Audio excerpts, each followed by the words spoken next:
అందరికీ నమస్కారం అండి. మహాస్ కిచెన్కి స్వాగతము. ఈరోజు నువ్వులు కొబ్బరి కరిజల తయారీ విధానం చూద్దాము. దీనికి కావాల్సినటువంటి పదార్థాలు నేను 1 కేజీ నువ్వులు వేయించుకొని పౌడర్ చేసుకున్నాను.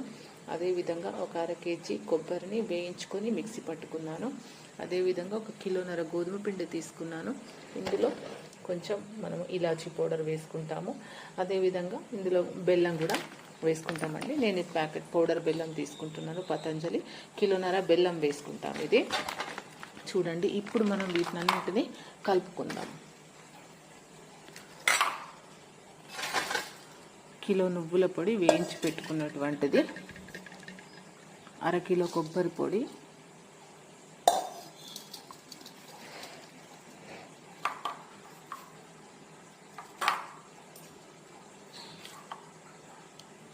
ఒక స్పూన్ ఇలాచీ పౌడర్,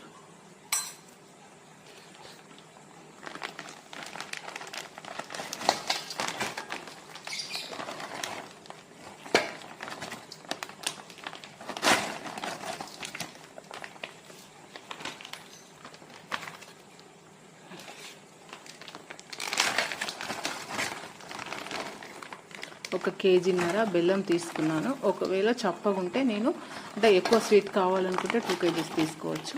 నేను 1 కేజీన్నర మాత్రమే తీసుకున్నాను. కేజీన్నర దీనికి సరిపోతుంది. ఇప్పుడు మనము వీటన్నింటినీ చక్కగా కలుపుకోవాలండి. వీటన్నింటినీ చక్కగా కలుపుకోవాలి. చూడండి, నేను మొత్తం కలుపుకున్నాను. ఈ రకంగా ఉండలు లేకుండా గడ్డలు లేకుండా బెల్లం పౌడరే తీసుకున్నాను నేను.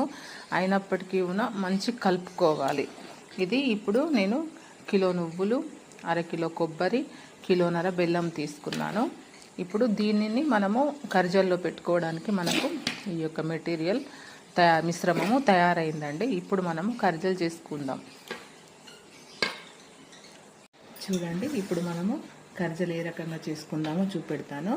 ఇప్పుడు ఈ పిండి పెట్టుకోవాలండి. ఇది కరిజల అచ్చు. ఈ కరిజల అచ్చుకు ఇట్లా చుట్టూ పిండి పెట్టుకోవాలి, లేకపోతే పూరికి అతుక్కుంటుంది. మన కరిజ రాదు సరిగా. ఇక పూరీలు చేసుకున్నాము. ఇప్పుడు ఈ పూరీని ఇలా పెట్టుకొని ఇలా మనము 1 చెంచా పొడి వేసుకోవాలి. పొడి వేసుకొని ఇది నీళ్లు పెట్టుకోవాలి. ఇక్కడ నీళ్లు పెట్టుకుంటే ఇది అతుకుతుంది. మనం నూనెలు వేసినప్పుడు ఊడిపోకుండా ఉండాలంటే ఇక్కడ నీళ్లు పెట్టుకొని ఇప్పుడు మనము దీన్ని ఇట్లా గట్టిగా ఒత్తుకోవాలి. ఒత్తుకున్నాక ఇప్పుడు మిగిలినటువంటి ఎక్స్ట్రా ఉన్నటువంటి ఈ పిండిని తీసేసుకొని ఇప్పుడు మనం దీన్ని ఇట్లా తీస్తే చూసిండ్రా కర్రీ వచ్చింది.